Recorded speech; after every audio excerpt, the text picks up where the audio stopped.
I saw my teacher, his name, and so much in his Torah. He wrote them in my heart and then made me his servant. I say, I love Yahusha. I love him. His living water. I love it. I love Yahusha. Oh yeah. I love him. Oh, oh, oh. His living water. Oh yeah. I love it. Don't you sidestep his words, just obey and believe. Don't you sidestep his words or his heart you will grieve. Brothers and sisters, welcome to the Torah Talk Show with Lew White and Mark Davidson. A Torah Institute production.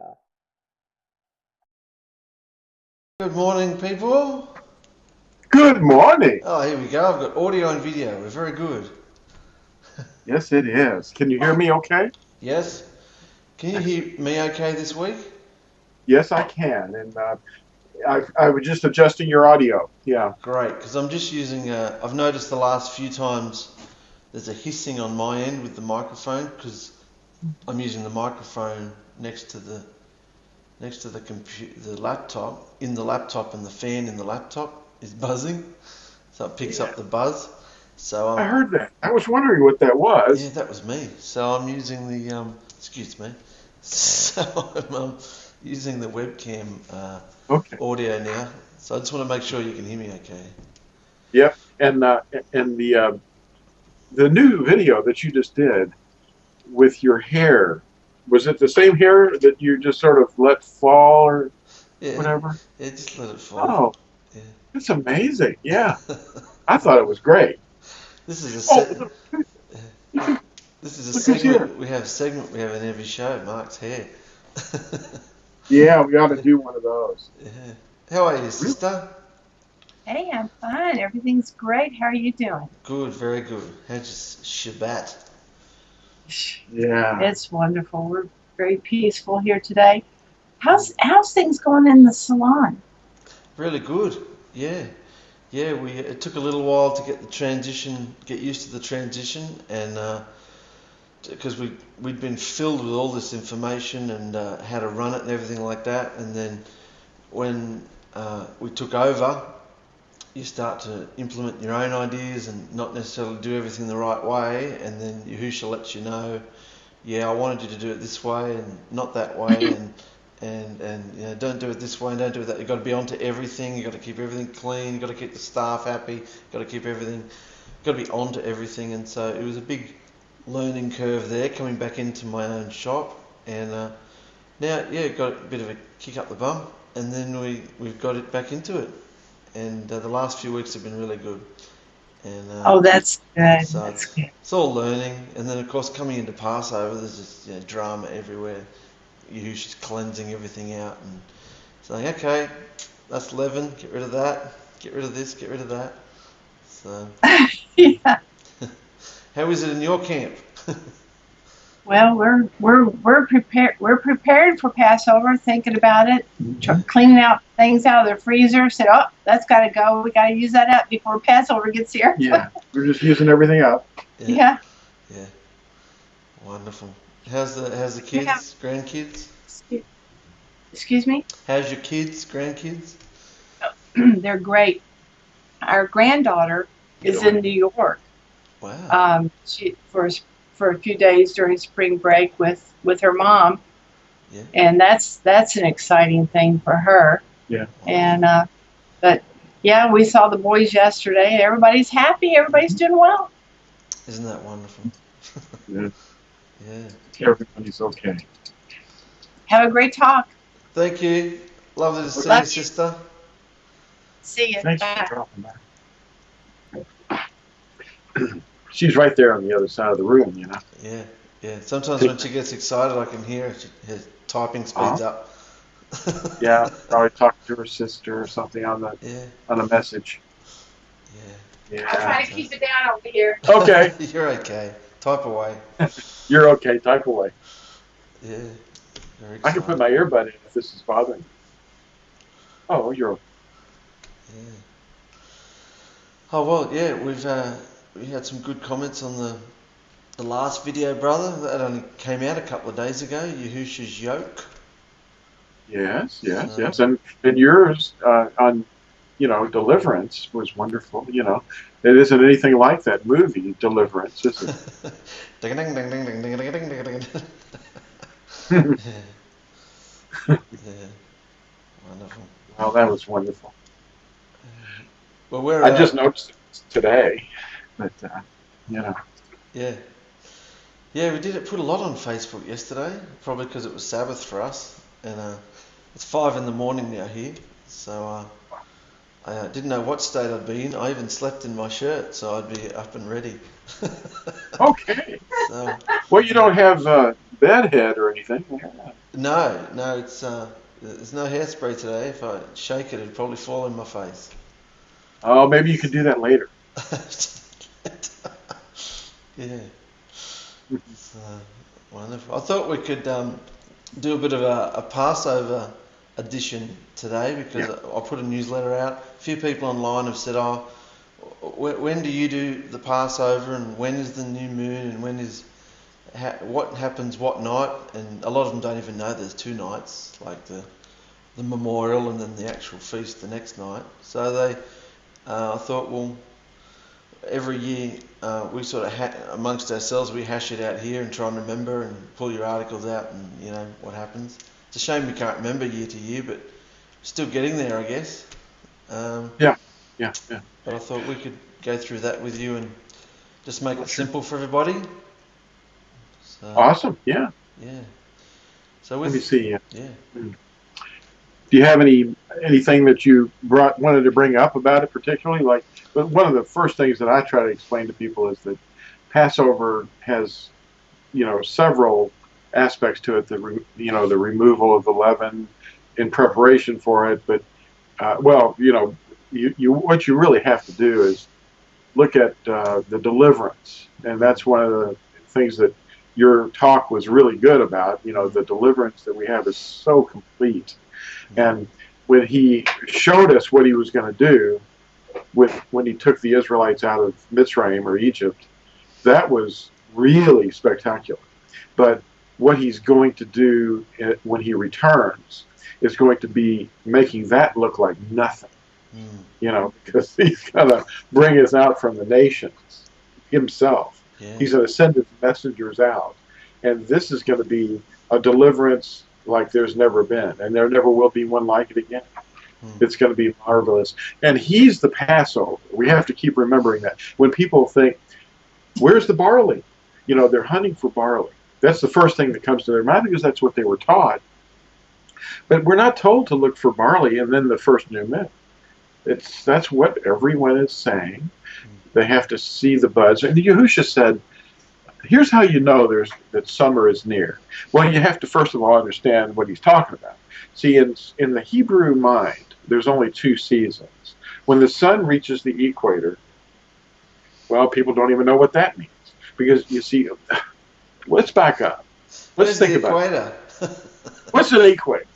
Well, the North and South Pole, and that's the kind of an axis goes through the Earth. It's imaginary, and the outer edge of the Earth is called the equator, and it's really just a great circle.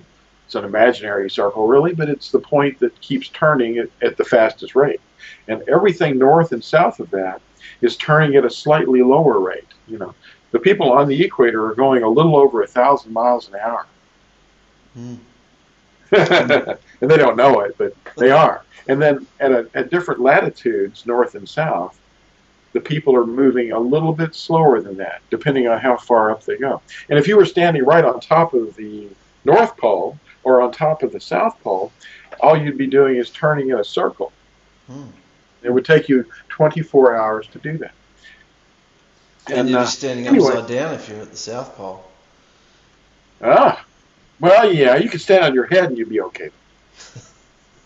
But it's a really complicated thing for people to wrap their minds around. But if you were to consider the fact that people that are watching this, there's a high probability that half of them don't know that the Earth is orbiting the sun. They don't know this. And what's happening is the Earth is a circle. And if this is the axis is tilted, some 23 degrees. And as it goes around the sun, it stays in the same trajectory. But this causes the seasons. Because, see, when you get over here, the south part of the Earth, below the equator, is getting more direct sunlight overhead. And the north is getting less direct sunlight. And that makes winter happen. And summer happens down here. And then as it goes on the other side of the Earth, or the other side of the sun, excuse me, the northern hemisphere, or half circle, is getting their summer. And of course, we call it spring and autumn, but there's only 2 seasons. You see, we're taught that there's 4 seasons. The equinox, well, there's 2 of them, in the spring and in the fall. It's when it means equal night and day. So the days and the nights are equal for both the northern and southern hemispheres in the equinoxes. But at the solstices, they're different. The winter solstice for the northern hemisphere is, causing the sun to, basically come back after it reaches that point. Solstice means sun stop. And when it comes around the sun, it causes these 2 seasons. We call them 4 seasons, but it's only 2. There was a band called the 4 Seasons, but it's really only 2. There's spring, and then or summer. Spring and summer are the same thing in the Hebrew. It's in the winter. The winter is called Koref, and it means when the sun hits the equator, and it starts to go down. It seems like, in other words, it rises further and further to the south. I guess it would rise further and further to the north for your winter. So we understand the confusion. I mean, we're all over the earth. We're scattered. We're confused. People are arguing about when the first moon is and what you have to see or not see. Anyway, this year is a little bit of a controversy because the exact moment of the new moon is maybe a day later. But the moon stays dark for 2 to 3 days, actually. It stays fully dark. And the full moon is the same way. It kind of hovers over a period of days. See, we're trying to lock it down like gears and make it fit perfectly, but it doesn't. It's not geared. Days have nothing to do with it. It does in a sense, but what happens is we're talking about the season, so let's just talk about that. The summer is called Kayatz, and it's based on the Hebrew word for life, ki or kai, and then you've got the Hebrew word for winter, Koref, and that's when it gets cold. Oh, it's very cold. And that has to do with the Tekufa, as they call it. It's the end of the year, and it's a general thing. It's not a moment or a day. It's a period of days, It spans a long time, And of course, science today calls it the equinoxes, and they lock it down to an exact second, But anyway, Yahusha said, when you see the buds happening, things beginning to form buds, look outside, you'll see it. And you know that summer is near. He's not locking it down. He's just saying that you see these buds, you know that summer is near. And he's talking about these prophecies of his coming, is what he's referring to. And he's using it as an analogy.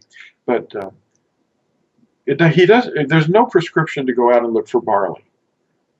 I know that some of the elders from decades ago were telling their students, we're going to go to Israel and we're going to go hunt for barley, and we're going to let you know when the next moon, the first moon is. But that's not necessary, because barley is like grass. It flashes up very quickly, and if it isn't happening in your part of the world or your neighborhood, or because of the weather you're having, that doesn't really matter. You know, it's going to happen during that first couple of weeks after the first moon happens. See, Exodus 12 or Shemoth 12, verse 2 says, and this is to be the beginning of moons for you, and that would be the first moon of the year. You know, and anyway, it happens because of the earth going around the sun, and it reaches this point. And so a lot of you people out there probably are arguing with yourselves, saying, no, I see the sun going up and going around the earth, you know. But that's just, you know, it's called heliocentricity, you know. The earth is orbiting the sun, and the tilt of the earth relative to the, on its axis, is the thing that causes the seasons, because of the angle of the sunlight on the north and south. But when we arrive at the first month, all the Nazarene are on different time scales, you know. But what I'm always encouraging people to do is to understand Yahusha's goal, and that is that he's going to make these two houses, that's the house of Ephraim and the house of Yehuda, into one stick again, and one people. And in order for two to walk together, they have to walk together. And if you're always saying, no, those people are not his people, or they have an argument about them being Edomites or some other differences, see, they're thinking in the flesh, you know. But Yahusha has a plan that every nation, every race, and everybody that enjoins to his covenant is going to be doing the same thing at the same time. When he comes back, it'll certainly be that way. But we don't want to judge each other and say, I've got it right and they've got it wrong, and we're doing it right. He's going to like me better for that, you know. But if we join with the older brother and just do what the Orthodox are doing and have been doing for literally thousands of years, then the adjustments will work themselves out, you know. And what time of day it is on your part of the earth, and what day you think you're in, is going to vary, because, like we've explained, it takes 2 full days for the earth to turn and end a day for any one location on the earth. So there's 2 days difference. So if I say something about a day, and somebody on the other side of the earth, or somebody that's in another time zone on the earth, hears me talking like that, they're going to say, no, that's crazy. I'm going to say something right now. Right now, I think it's the 7th day of the week, and it's, as we understand it, if we just use the calendar that most everybody's familiar with, let's say it's the 3rd month and the 29th day. Yes.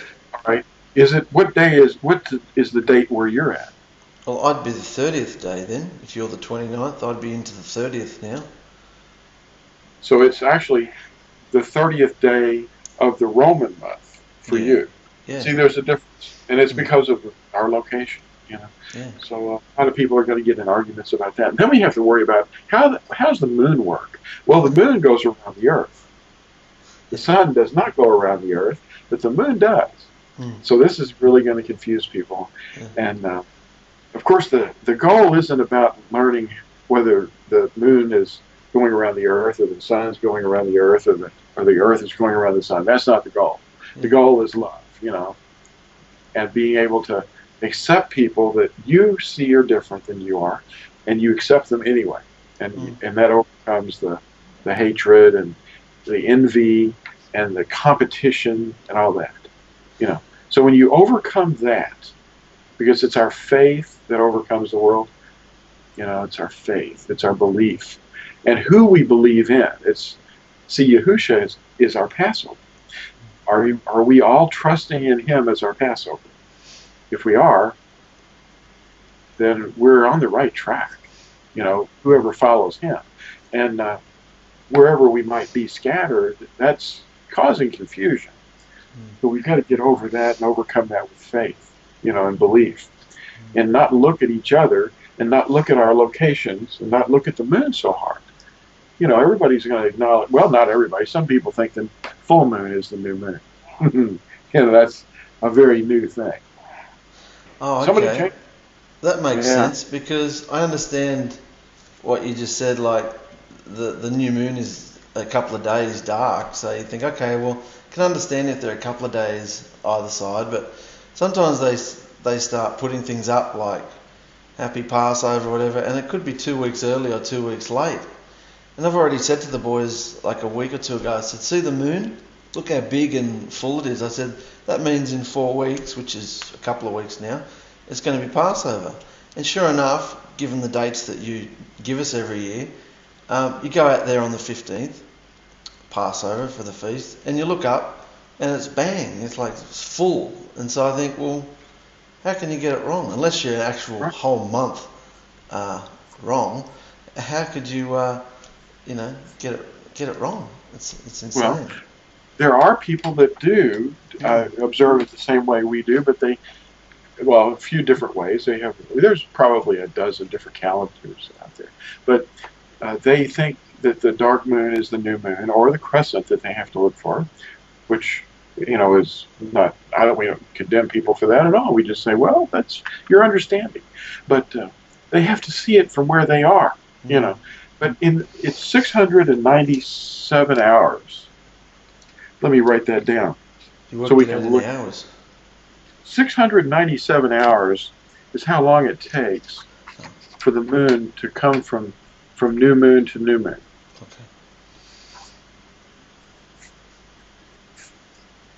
Okay. Now, it isn't going to be up to anybody from wherever they are to determine when the moon comes right in between the sun and the earth, but it's going to be in a kind of a range. But 697 hours, and then bang, new moon. See? I heard you say bang. I had to get that in there. That was great. So every 697 hours, roughly. Yeah. Don't hold me down to the second and the millisecond, but that's roughly the span of time that you're looking at a new moon, regardless of whether you call it a crescent or a dark moon. And then 697 hours later, you can check it again. There it is. It's new. It's right between the earth and the sun. How does that happen anyway? How does the moon get in between? And that causes a lot of eclipses because, see, the shadow of the moon actually will block out all the sunlight for a few seconds or minutes and go across the earth, and this funnel of darkness will focus itself, this dark shadow, where the entire sun is completely covered by the disk of the moon, and it causes people to see this really eerie light, and partial eclipses do the same thing. So, but on the other side of the earth, when the moon is full, it passes through the prism of the shadow of the earth, or actually it passes through the shadow of the earth, and the prismatic effect of the sun's light on the atmosphere is bending the light. The really extreme bent light is red, and then it has different spectral aspects where the less bent light goes all the way up into the purple,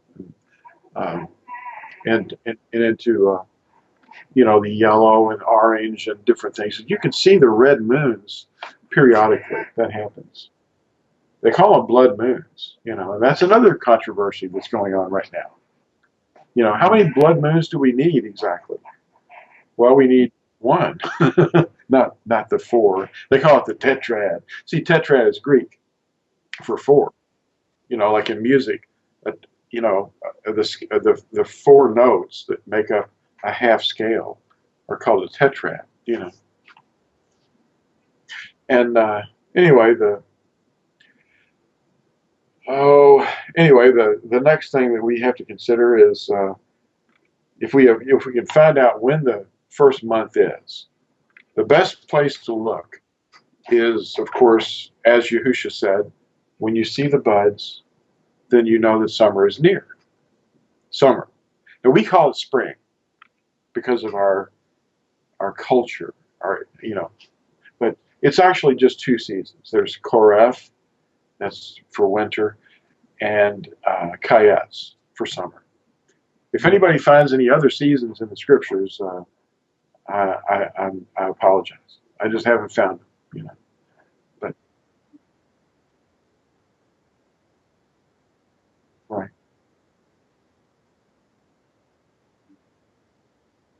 right. So we would if we're correcting our behavior and our comprehension, we just simply say summer and winter, you know. So summer's here, you know.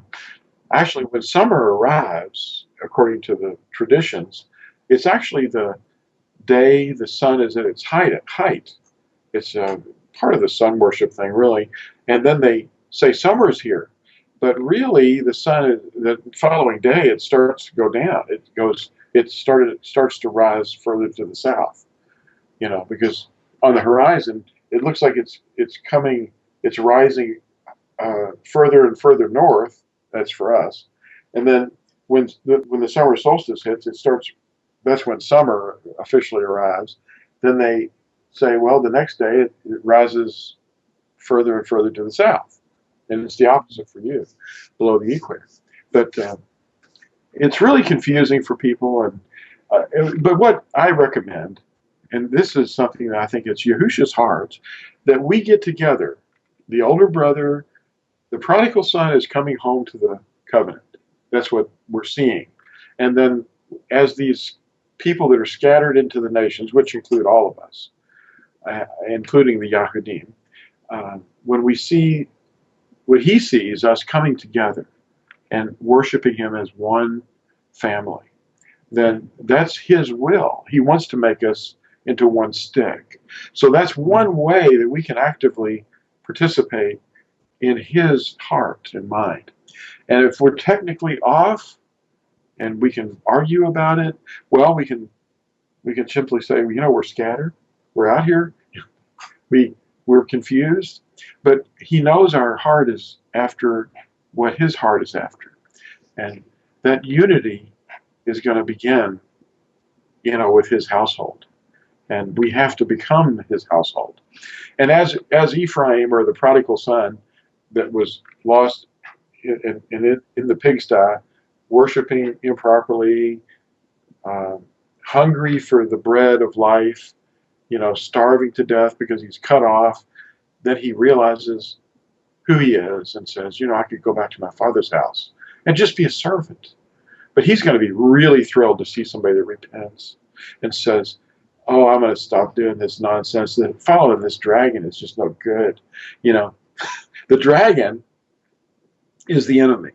And the enemy has basically concentrated and leveraged all of his power into customs, you know, and fossilized them and hardened them into the nations everywhere.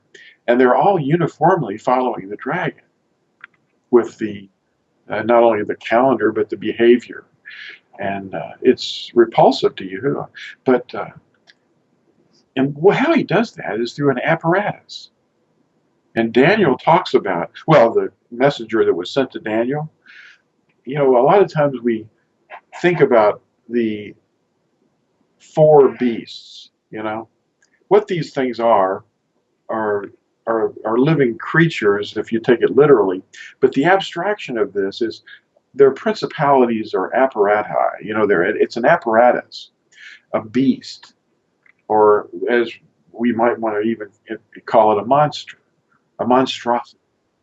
You know, it's the Constantine monster, which is the 4th beast. You know, you have a song called the Constantine monster, and it is the beast. It's the 4th beast, but it's a composite of all the other 3 beasts. You know, you had the Babel, and then Medo-Persia, and Greece, and Rome. And these 4 beasts are actually one big giant monstrosity. And they culminate in the 4th beast, which remains until the time of the end. The 4th beast, up until Yahusha, he goes through the tribulation and Yahusha's return, the 4th beast is still there. And the beast gets thrown into the lake of fire at his coming, along with the false prophet. And a lot of times we think of them as 2 individuals. But I've come to not so much understand them that way.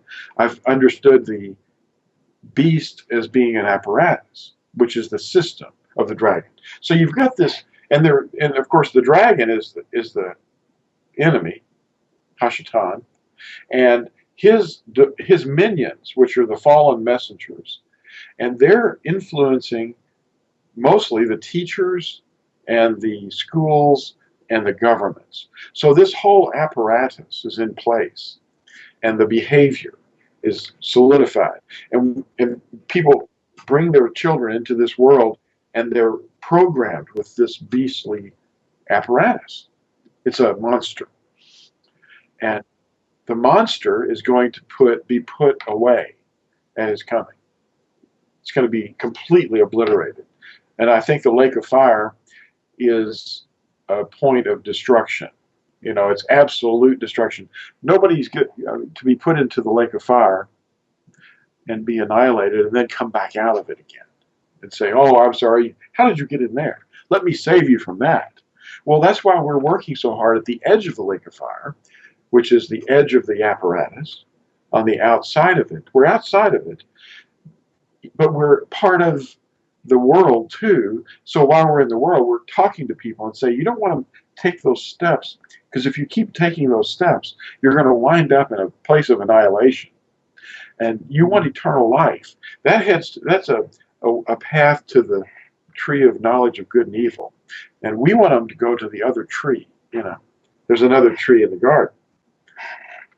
So the choice is still here, but it's so hard for them to grasp the metaphor. You know, they don't see it's a metaphor. And then, of course, the false prophet could likely be a person, but at the same time an office. You know, but how are you going to distinguish between the Dalai Lama and the Pope at the time Yahusha comes? They're both the same basic thing. You know, the Dalai Lama is the highest monk, which is what it means. And then you've got the Pontifex Maximus, which is the same thing. So I think it's probably going to be the whole apparatus and the false prophets that were at the top of this thing pushing everybody in the wrong direction, you know, away from obedience. Because all you have to do is just stop rebelling. Because the rebellion is what this is. Religion is rebellion. That's amazing. I've never really thought about it, but I've never heard a sentence like religion is rebellion. It is.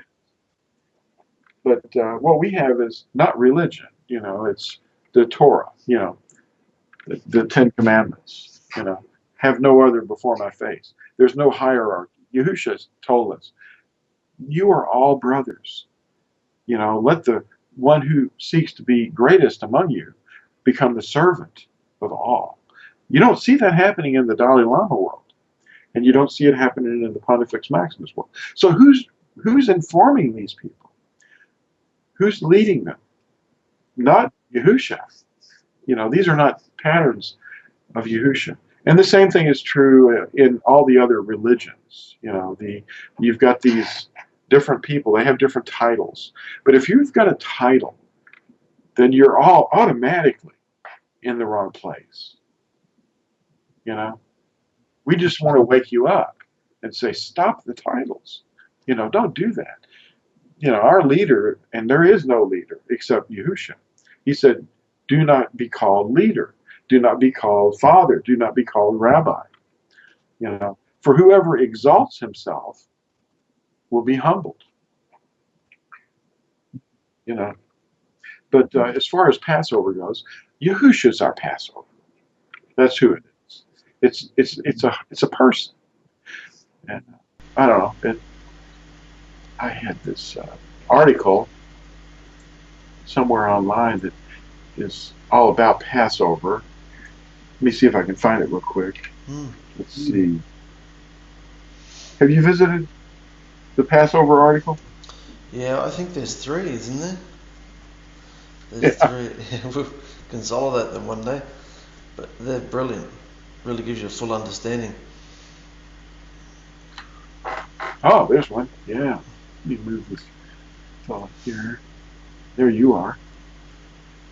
Now, Okay, what is Passover? Passover is the Lamb of Elohim, Yahusha HaMashiach.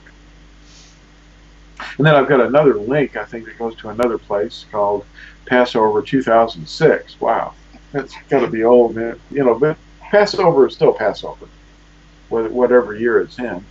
Hmm.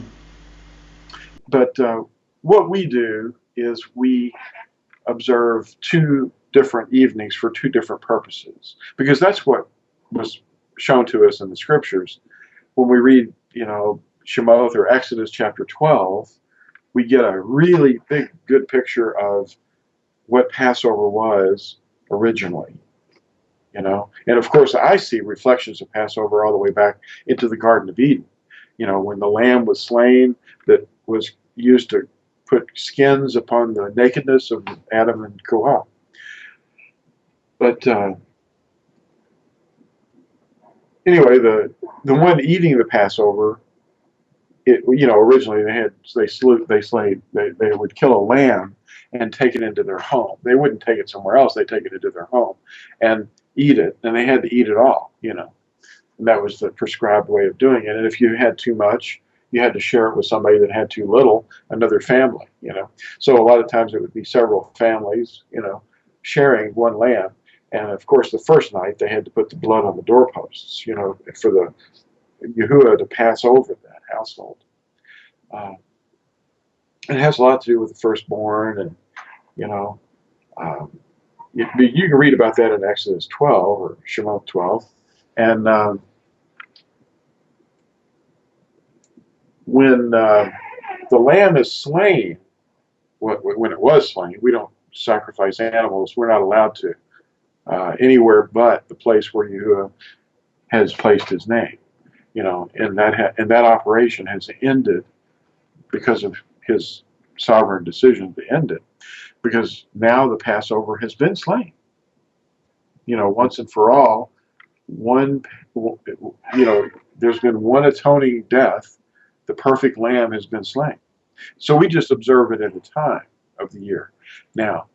But it was a shadow beforehand. Now the object that was casting the shadow has been manifested and explained to us. We understand it now, at least the ones that believe in Messiah, Mashiach. So then we have basically the lamb is slain on the 14th, but it's not eaten on the 14th. Doesn't say that. It's eaten after dark on the 15th. Now that's an interesting thing.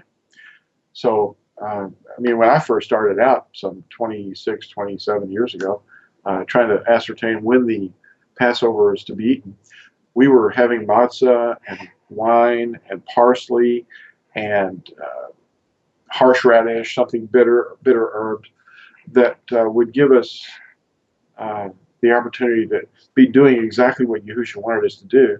But when we started to study over the following years, we discovered that the Passover lamb was killed on the 14th, and what he was doing was a remembrance.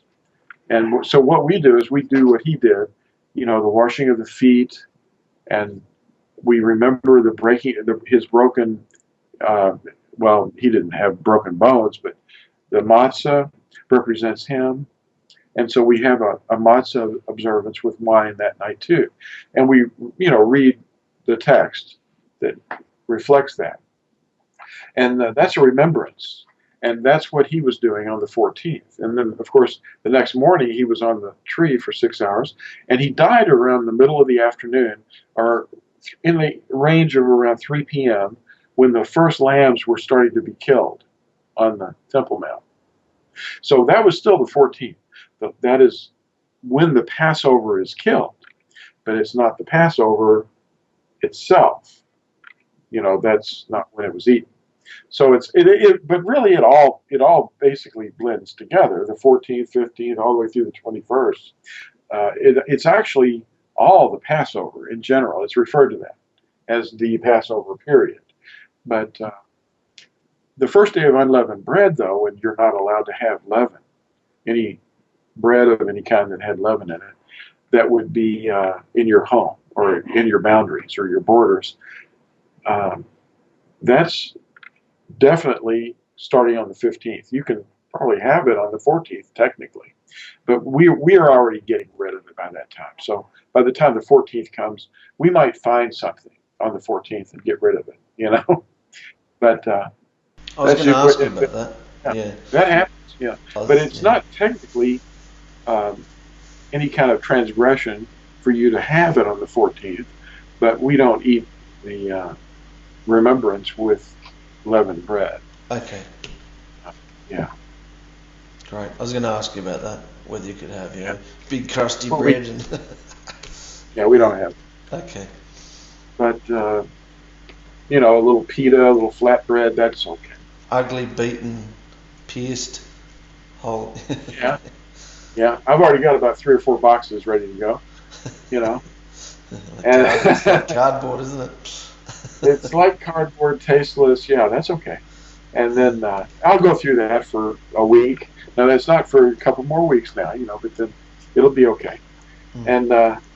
And then on the 15th, when the sun sets on the 14th, at that point, we have another sit-down meal.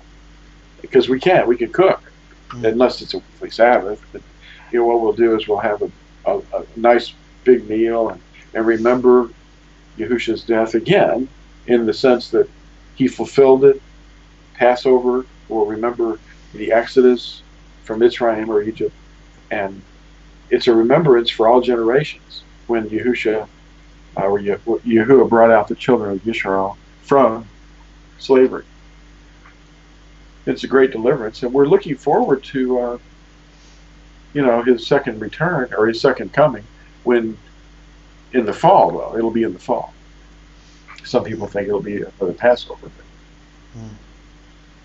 Oh, and here's a scripture in Exodus, or Shemot 12:17. And you shall guard the festival of unleavened bread, or matzah, for on this same day I brought out your divisions out of the land of Mitzrayim, and you shall guard this day throughout your generations as an everlasting law. In the first month, on the 14th day of the moon, in the evening, you shall eat unleavened bread until the 21st day of the month in the evening. And it came to be on that same day, this is verse 51, that Yahuwah brought the children of Israel out of the lands of Mitzrayim according to their divisions. That was on the 15th,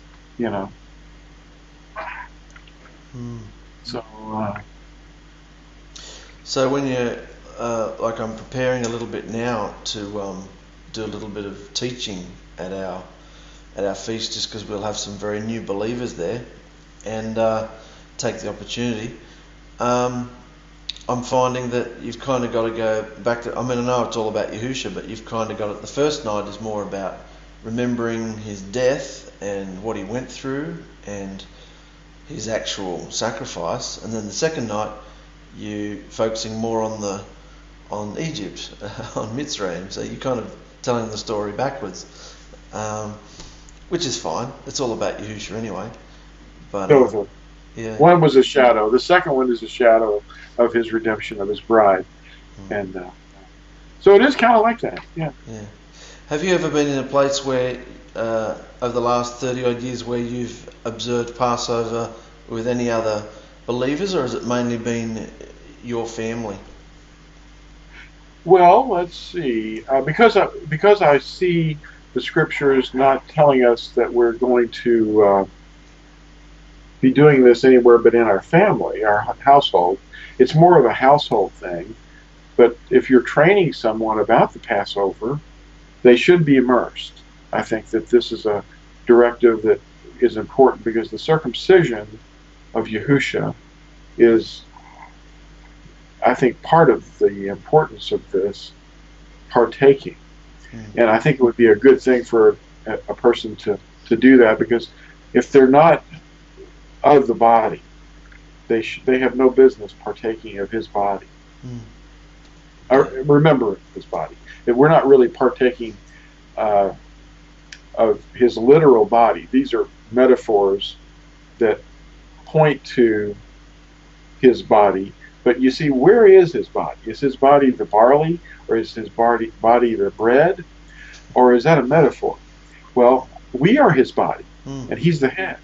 In the same thing is happening in the kingdom of Hashatan. There's a head, and then there's a body. See that on the good side, Yahusha is the head, the creator of all things, and his body. When we eat the bread, we see the body being those that are participants in that activity. We might be. It isn't wrong to be with others at all, but if your family isn't the focus of this, then you should probably point to that first. And then we look around and we see his body, his believers, his followers, his obedient ones. And so they're taking into themselves what he called his body, but it goes into us, and we're his body. I mean, to stop and say, hey, the bread is the body, that's what the Catholics did. Because, see, they were trying to turn lead into gold, essentially. They said, well, this isn't working out for us. We're going to have to figure out a way to turn this bread into something that'll be able to get the same effect as if we were turning lead into gold. And so they said transubstantiation has happened. So they invented this doctrine that people were eating his body. When a priest would put the wafer, the little disc, onto their tongue, they said, the body of Christ. Like this thing they're holding is the body of Christ. Well, is that a lie in their right hand? Yeah, it's not, because we're his body. And you don't become his body by partaking of that either.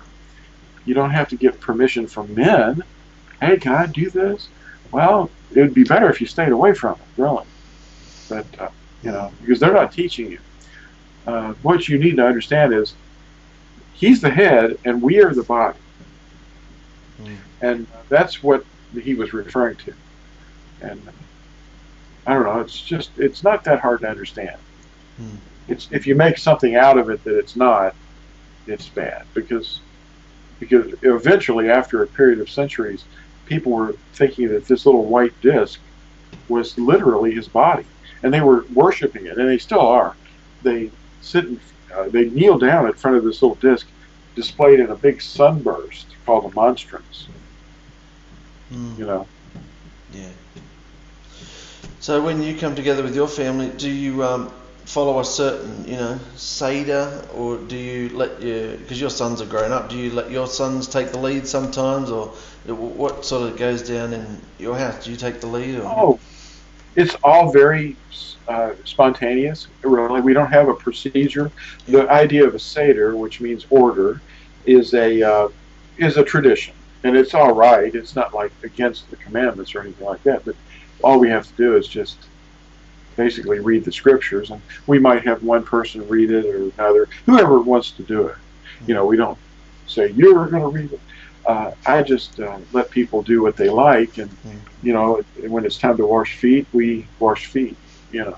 Actually, I wash the feet now, mostly. Because I'm the one that has to give them the example of what it is to be a servant. Being the old guy, because they tend to think we're in charge, and all we do is we're trying to guide them to, and show that the way that you are to behave is to be humble and to not put yourself above other people, But we're walking in a dirty world, spiritually and physically dirty world. We were going to get all the children this year to wash the adults' feet, just as a bit of a fun example for them to see how, because it's all about the kids, and do it that way. You don't see any problem with that? Not a problem. Yeah. And they can say, point out to them that this is what it means to serve other people. And that's what you should do in every way you can, not just this way, but every chance you get to help someone get through their day. Strangers, your enemies, if you see somebody that's hurting. I have people that call me or talk to me or email me, and they say that they're in pain because of physical affliction, or they've lost a relative, and they're in anguish. They're in a serious depression and anguish. And whatever I'm doing, I stop.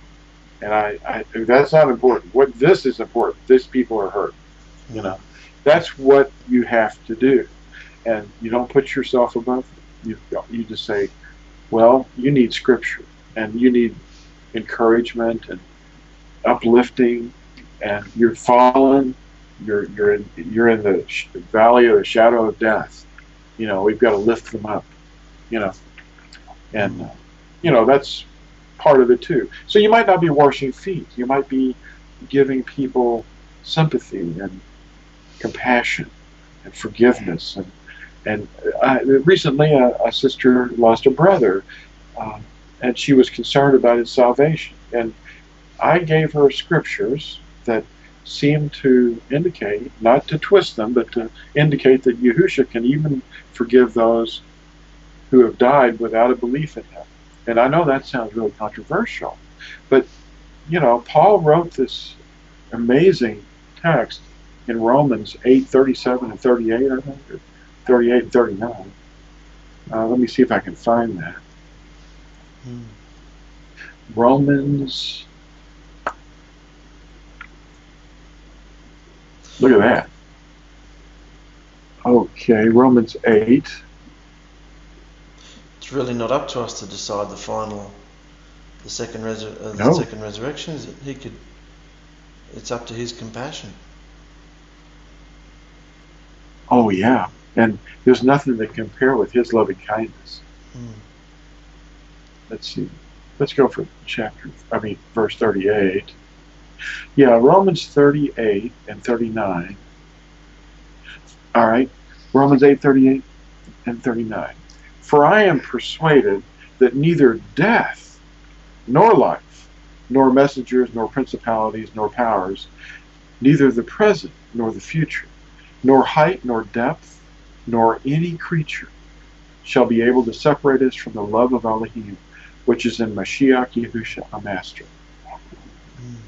Wow. Okay. That is mind-boggling. You know, I can't even imagine how much. Well, we're so judgmental ourselves, and we just don't have the capacity to comprehend that kind of love. You know, it's beyond us. Of course, that's expected, I guess. You know, look what Yahusha did. Yeah, for him to come and lay down his life in such a way, it's not too much of a stretch to see that he would, in the end, not everybody, but in the end he would say, you know what, just come on, you know, we can teach you the way, you know. Yeah. It's not. If you don't do harm to others, and you're not harming, if you know, and sometimes a person that is driven to insanity might commit suicide. Even they can be rescued, according to. They were driven to suicide. They might be just driven to suicide by the pain and anguish that they're suffering. I mean, the capacity for physical pain there's no limit to it. I mean, you don't have a pain meter and say, well, you know, that person over there is really hurting. There's no telling how much anguish they're in. And then mental pain, too, because people get into such deep mental disorders that who knows the heart of the inner person, you know, except him. So we can't judge, you know. It's not for us to do. You know, it's better to let this burden down and say, you know, Yahusha, this is in your realm. This is something I can't handle. This is beyond me. And I'm going to lay this down at your feet and let you handle this. And I'm going to trust that it's all right. And that's all you have to do. But to just tear yourself up with grief and anguish and worry, you don't need to do that, you know. So we have hope, you know, even in the hopeless. But I know this, that roughly 250,000 people, that's 250,000 people, die. They stop breathing every day for one reason or another, and it might be that a great number of them never saw it coming. And they expect to go to their bed tonight or that night, and then after 4 days, that's 1,000,000 people. So in 4 days, 1,000,000 people on this planet are not going back to bed ever again. They're not going to ever sleep in that bed. And people need to wake up and realize their mortality and other people's mortality. They need help. And I don't know how to wake them up. I mean, Yahusha does, but he's preparing hearts for, but a lot of the teachers are out there missing this. They're thinking, you've got to get this thing exact. We're watching that moon, and we know, and try to get over the moon. Okay, just think about reality. I know the moon is real, but what was it put there for? As a signal, and it's there to signal us so that we might be able to serve Yahuwah at the proper time. But even that is less important than the fact that our hearts want to serve Him. We might want to argue with each other, but if we can get just together, because like I say, it takes a day, 2 days, one 24-hour period, takes 2 days to end on this planet. And we're all over the planet. And we need to look to the older brother and say, when are we supposed to do this? We're going to do it like you do it. When the prodigal son went back home to the household of his father and started keeping his rules, do you suppose that the prodigal son continued in the ways that he was understanding things in the place that he had been? No. And don't blame the Roman calendar for 7 day weeks either, because the Romans didn't invent the 7-day week. You hear that on the internet all the time. Teachers are saying that. So just for the sake of the comments overloading on this video, you're not suggesting we go full-blown, full circle rabbinic Judaism, are you? No, I'm not. That's rabbinic Judaism is a faith or a religion, actually, that Paul used to, observe. His former way of life was Yahudaism, as we understand rabbinic Yahudaism.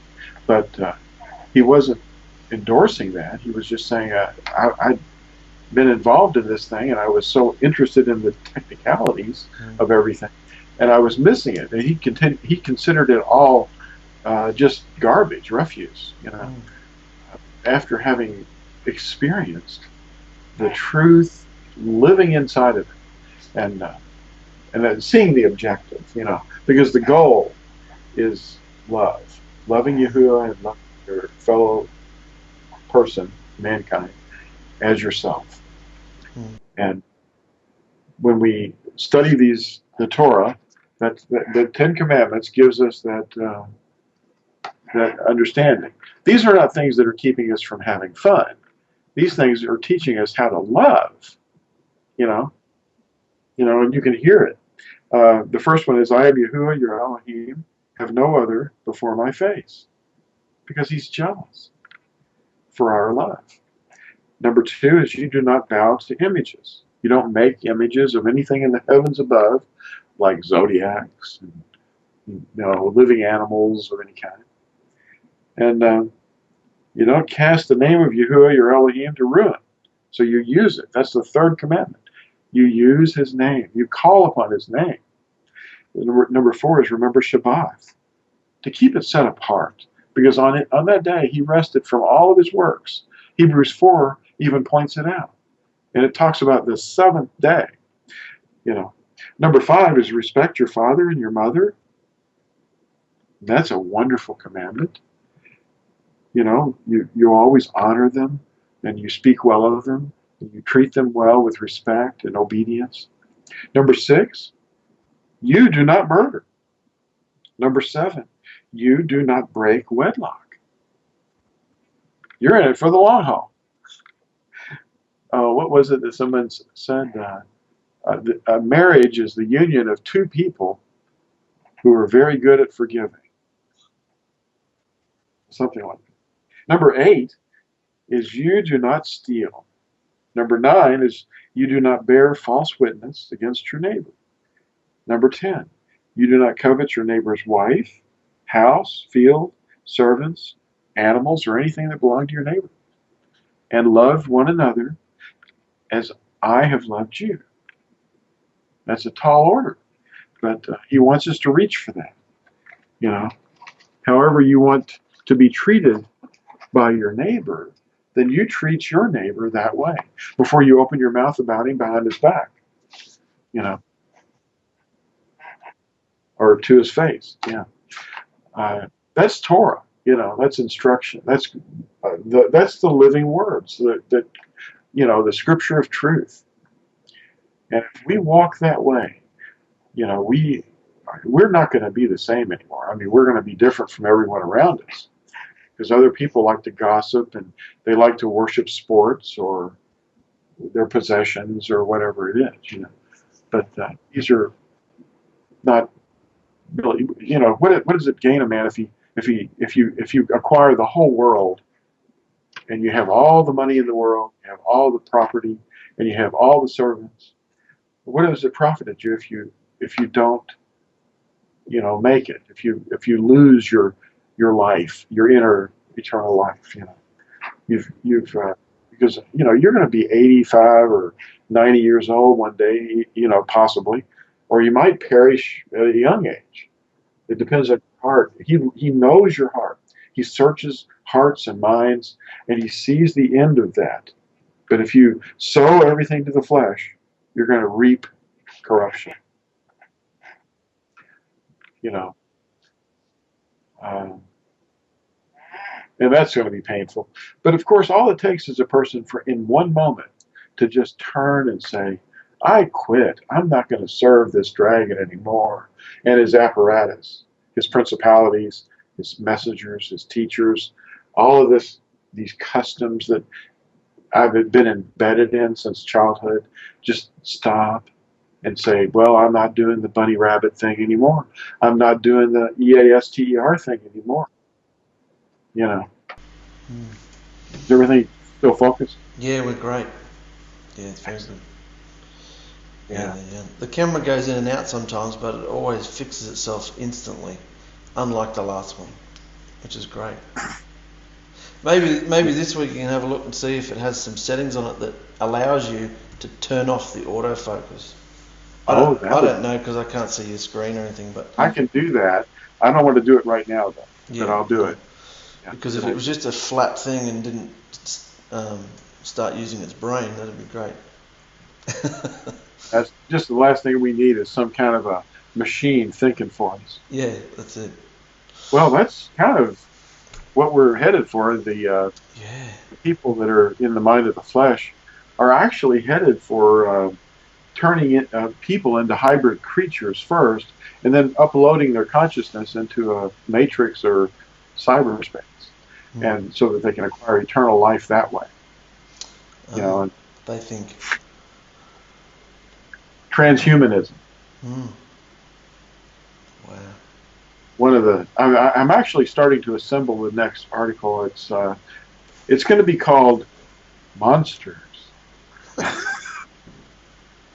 And I'm going to discuss the original beasts. You know, that's what it really is referring to, is this matrix or apparatus of evil that people are embedded in, and the four beasts revealed to Daniel and talked about in Revelation, and of course the beast is the monster. You know, and the fourth beast is the biggest monstrosity of all.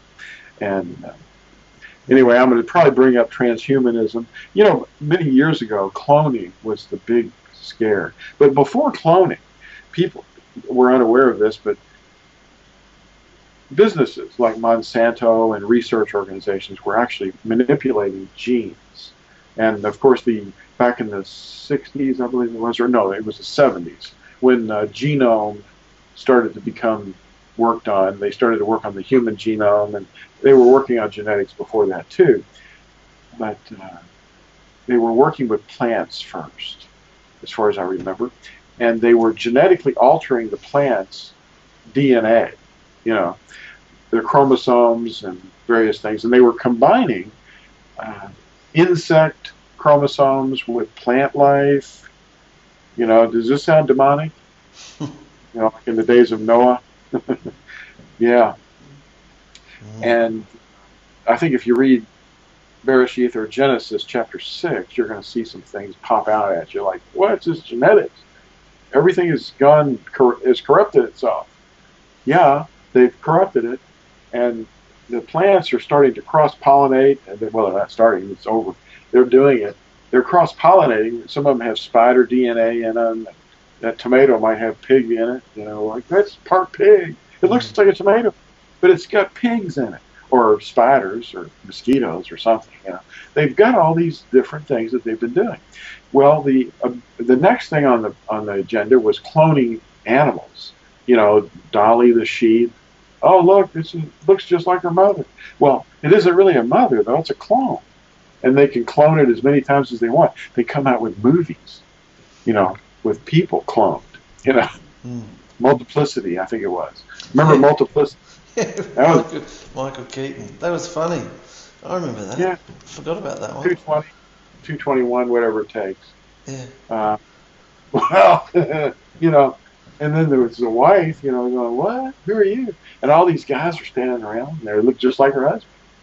Well, the cloning thing was a big scare, and it still is. But then they went into this new thing where GMOs, genetically modified organisms of any kind, are you know, all game. So animals, plants, doesn't matter. They're combining them every which way. And now transhumanism is the new thing. It's almost, they're actually talking about it in think tanks and militarily. They're saying that we've got to do this because it's the new arms race. Have you heard about that? Only in movies. It's real. Breeding the super soldiers. Yeah, they're wanting to combine certain animals and insects with human DNA, producing hybrid creatures. Okay? And I'm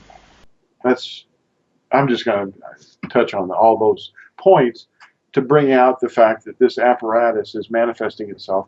And Yahusha said, as it was in the days of Noak, so it will be when the son of Adam returns.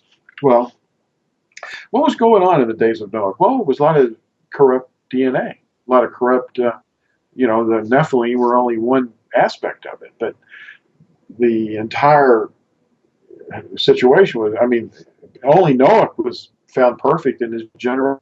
It wasn't his behavior only. It was his physical makeup, you know, and his family. So Yahuwah decided to kill everything with the breath of air in it. Birds, everything. Well, the interesting thing is he did preserve the animals that he wanted to preserve. He brought them to Noah, and they put them on the ark.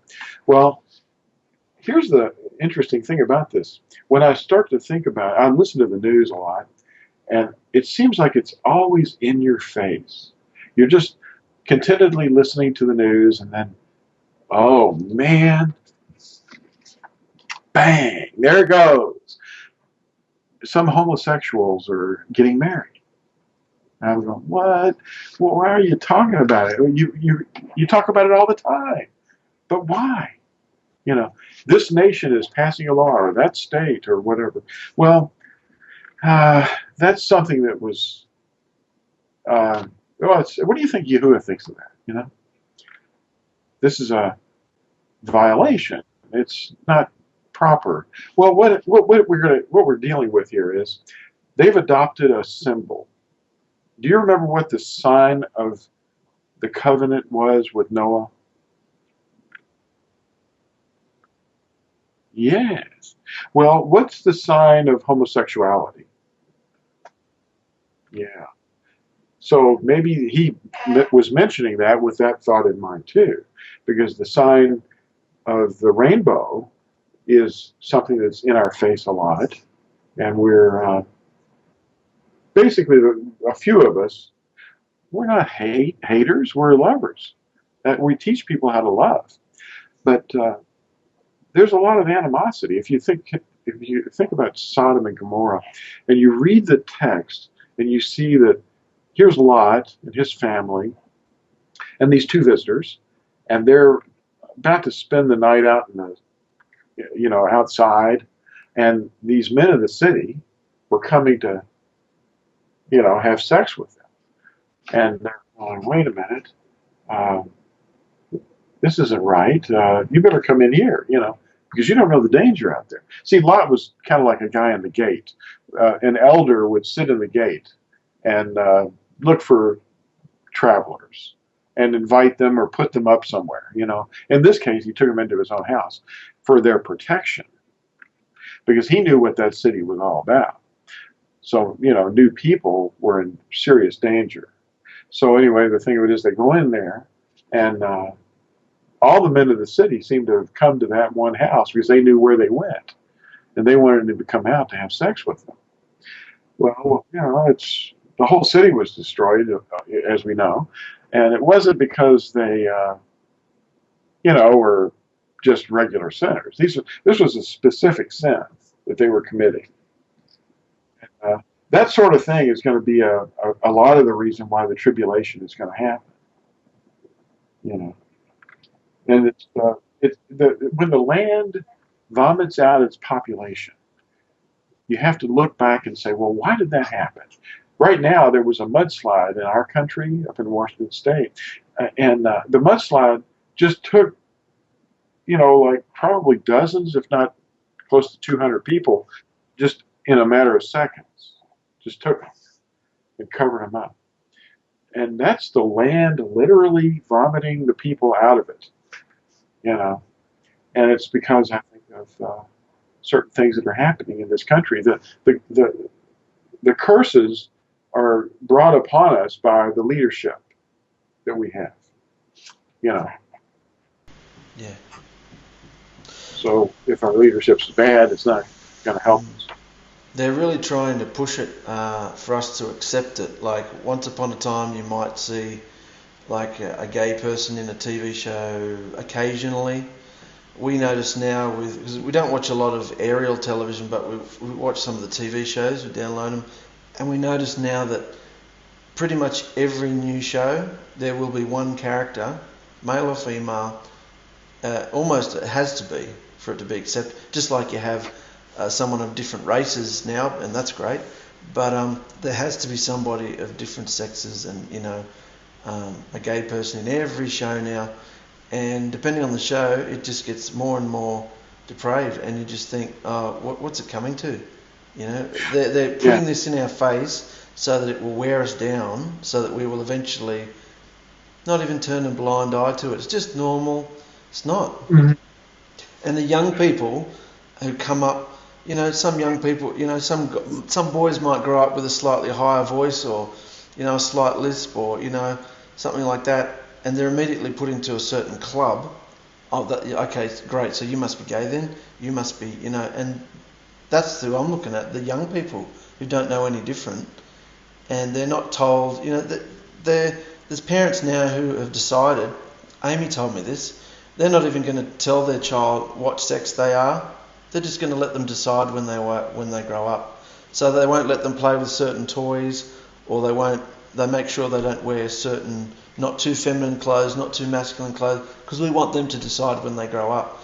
And I just think that poor child is going to be so confused. It's confusing enough to grow up in a same-sex, household, and then to be told, you can be whatever sex you are. I think you've hit the nail on the head. I think it's, as the days of Noah, our days are numbered. I think time's very short. Well, you also have to remember 2 Timothy chapter 3. What's that say? Oh boy, it's all about the end times, and we're not saying we're hateful. We're saying no. We're warning you. Why not warn you? What would we be if we didn't warn you? The Creator is upset, and He's going to punish the whole earth because what is it? Malachi 4 verses 4 through 6. It says, "Remember the Torah of Moshe, my servant, the instructions that I gave him at Horeb." And homosexuality was one of the things that was part of the advice 2 Timothy 3. But know this, that in the last days hard times shall come. For men shall be lovers of self, lovers of money, boasters, proud, blasphemers, disobedient to parents, thankless, wrongdoers, unloving, unforgiving, slanderers, without self-control, fierce, haters of good, betrayers, reckless, puffed up, lovers of pleasure rather than lovers of Elohim, having a form of reverence but denying its power. And turn away from these. So we're warning people, you know, because this is folly and rebellion. We have to be careful and turn back to your Creator, because a lot of these people that refer to people like me or you as homophobics. Well, homo means someone who's afraid of their same sex. I'm not afraid of you. No. I just see you as a dude, but I'm not attracted to you. But you know, in that sexual way, not in a sexual way. Yeah, of But course. here's what is true is the people that are hateful and fearful are not you and me. I'm not afraid of a homosexual, but what they are is they're heterophobes. They're afraid of the opposite of what they are. That's why they go to their own kind. See, now, when I was going out on my first date, I was the scaredest that I've ever been in my life. I mean, there was nothing that I've ever done in my life that was more frightening than that. To meet and be with for an hour or two or three a member of the opposite sex, the very first time, I was absolutely traumatized. I was sitting next, but of course I was a different kind of person because I'd never been around girls. I had a mother, but I didn't have any other contact with females. I was raised in Catholicism, and they separated the sexes in the grade schools, and they had a different part of the school. We didn't even pass them in the hallway. We just saw them from a distance, and they didn't play on the playground at the same time. We were all male in our classrooms. And my brothers, I had 4 brothers. I didn't have any sisters, so I didn't know what they were. But I knew that several doors down in my neighborhood, there was a girl that lived there. She was several years younger than myself. And there was a girl next door as well, too. And she was a really little girl, you know, as I was a teenager. She was just this maybe 7 or 8 year old, you know. But things that enter into people's minds never entered into mine. I just had no contact with it. And I was working all the time anyway, you know, going to school and working. And after school, I was working all the time. But when it came time for me to get a date, I remember my dad came down in the basement. I was practicing on my guitar. And, you know, it was a place to go because we had a large family. And I just found a quiet place to practice. And so, anyway, he says, Lew, I want to have a little chat with you there. And I remember him saying, I noticed that you're real busy. And you never have been on a date yet. You've never gone out on a date. You never talked about it. Are you interested in girls? And I said, well, Dad, I just haven't had time. I'm sorry. I like girls. I just don't know any. You know. And he said, I understand. Okay. Well, he was probably concerned. He didn't know what I was turning into because, you know, I hadn't had any contact. But he did push me in that direction, or at least my thoughts. So I thought, well, I've got to do something about that, you know. So the next gig we had, because we were playing gigs all the time, you know, we were going out to this and that place, high schools, sock hops, and I was playing in the band, and I saw these girls standing there, and I went, hey, I'm on break. You know, we took a 15-minute break, you know, between a 4-hour set or something. And I walked over into the hallway, and I saw these 3 or 4 girls, and I walked up to one of them, and I said, hey, what's your name? And I was scared to death. And so it turned out that, you know, she started talking with me, and she was acting all shy, and I said, wow, I've got some power. I'm making her creeped out too. I was still creeped out. But I started chatting with this girl. And I said, how would you like to go to a movie sometime? If you give me your phone number, I'll get in touch with you. I got to go back to work. So she gave me her phone number. And sure enough, I called her back. And we made arrangements to go out to a movie. And, you know, that was the way it started.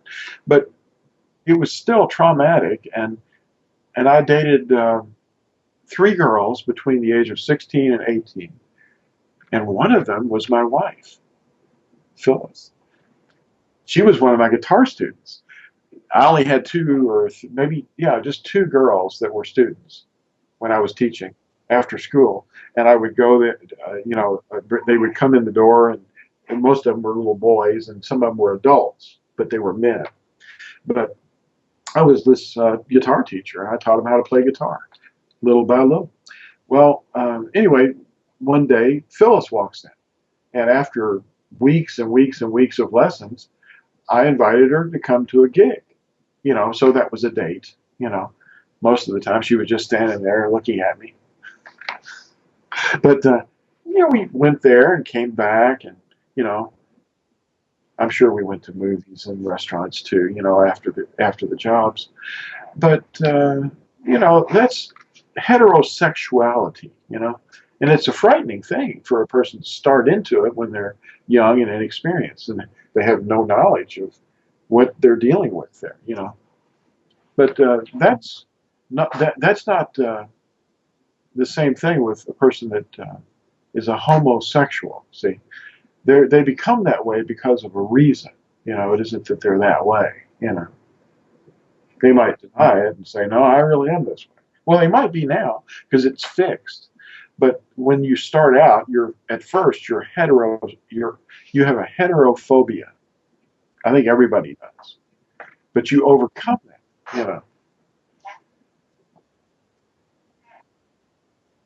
But, the psychology of it is far from homophobia. If they were homophobic, then they'd be afraid of their own kind. And they would be afraid of their own kind. But to accuse someone that is afraid of them as being homophobic, that's a stretch. That's kind of a reverse lie. It's kind of like half true, but then it isn't real. It's like that's a straw man. You've heard of the straw man argument. You make this artificial thing, and then you point to it and say, there it is. And I think that's what homophobia is. It's a straw man. Something that's artificially constructed. It's not real, because I've never met a man that I was afraid of. I mean, I've seen some pretty big dudes, but I wasn't afraid of them. I could move fast. Yeah. Oh, it's all happening, isn't it? It is. It's all the days. I couldn't believe how much, I haven't seen it yet, but there's so much, in the Christian scene, there's so much hate mail coming up on the internet about this new Noah movie. Oh, the Christians are up in arms about it.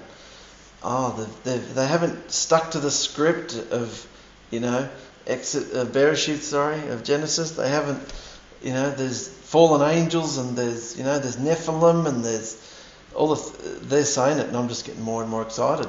I'm thinking. Well, I might have to watch that one then. Apparently, a script got leaked online, and the Noah enlists the help of the Nephilim to help him build this ark. And I thought, that's interesting. There are a lot of gaps in the story that you could have creative license for, but I thought, I don't know about that one. Methuselah's in it. Yeah, it's a bit of a stretch, but apparently it's all about the environment.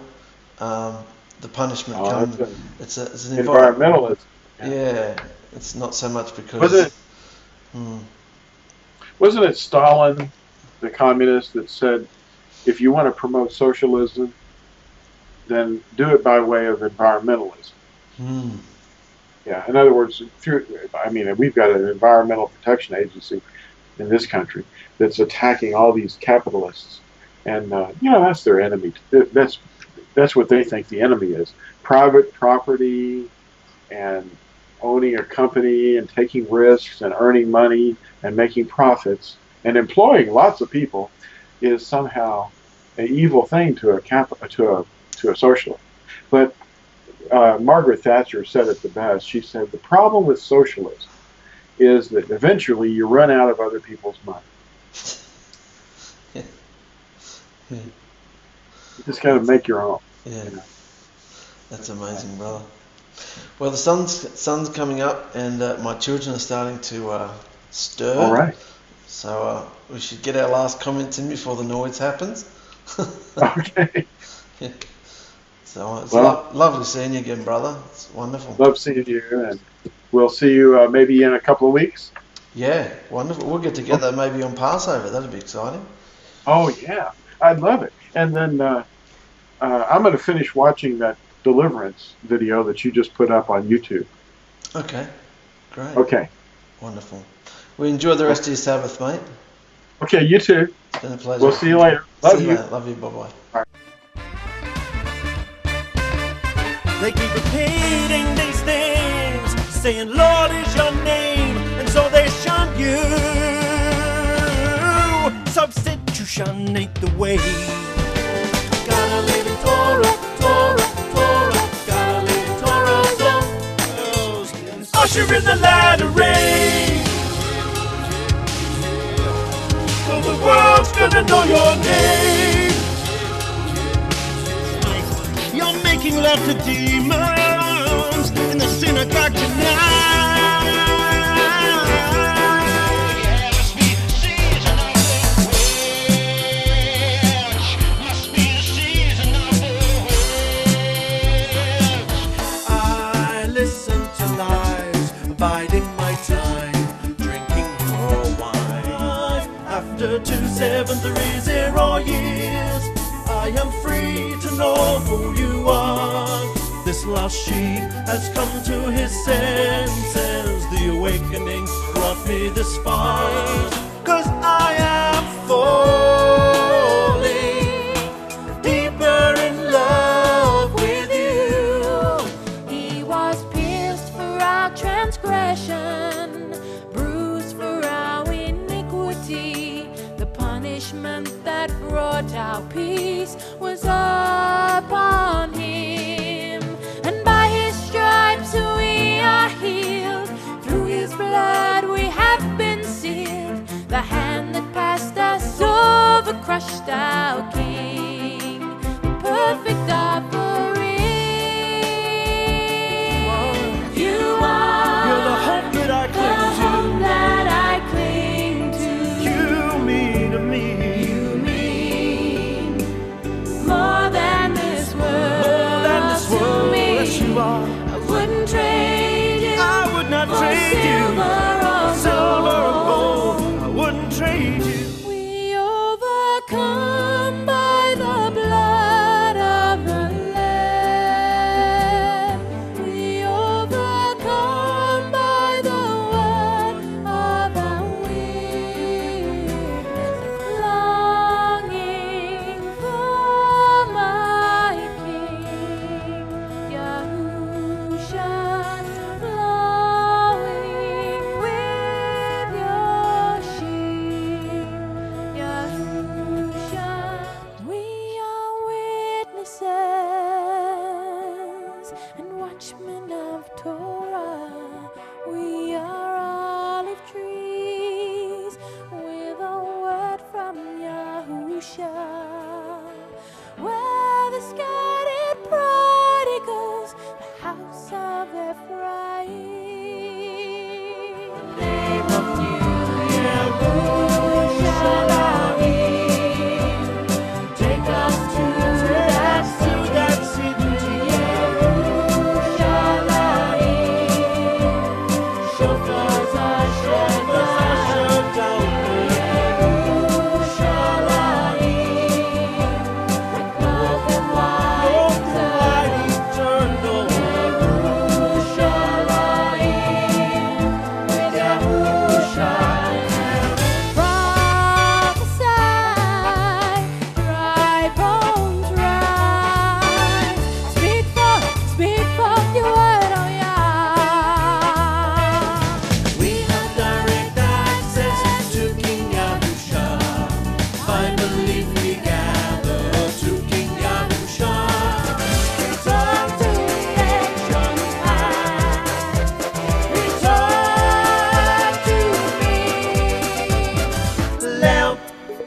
of life, the lamp of life, oh, the lamp of life,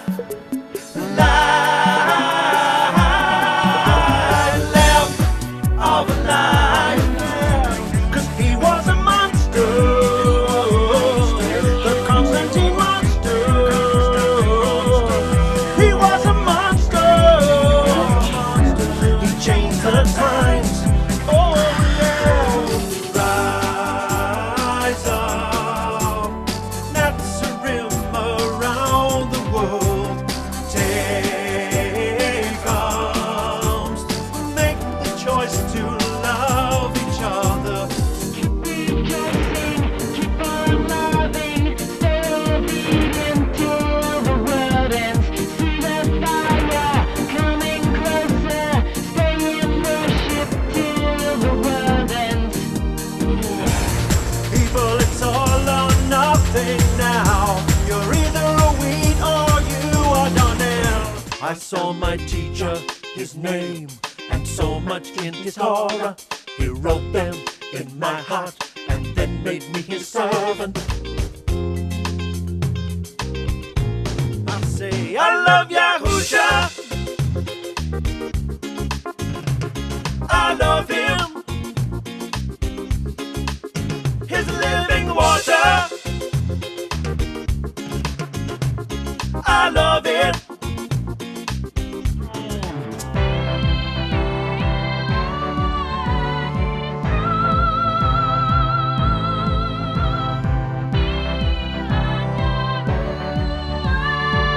Kneel at his throne, kneel at his throne, kneel at his throne, kneel at his throne.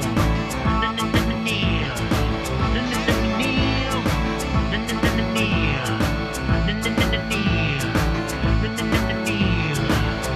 kneel, kneel.